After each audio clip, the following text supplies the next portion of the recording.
Presidenti i Turqisë Recep Tayyip Erdogan deklaroi se Ankaraja mbetet e angazhuar për të kontribuar në përpjekjet për paqen globale, duke vënë theksin në bashkëpunimin me presidentin e Shtetit Bashkuar Donald Trump për zgjidhjen e krizave ndërkombëtare. Pas takimit dypalësh me Trumpin, Erdogan u shpreh se të dy liderët janë të vendosur të ndërmarrin hapa konkret në funksion të paqes. Unë dhe kolegët e mi po punojmë së bashku për të hedhur një hap përpara drejt paqes botërore, duke bërë gjithçka që është në fuqinë tonë.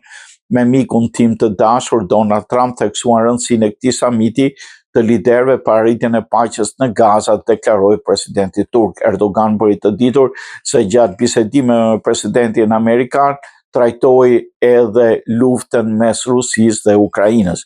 Do të diskutojmë edhe zhvillimet mes Rusisë dhe Ukrainës me mikun tim të nderuar dhe do ndërmarrin hapa të mëtejshëm, është shprehur ai.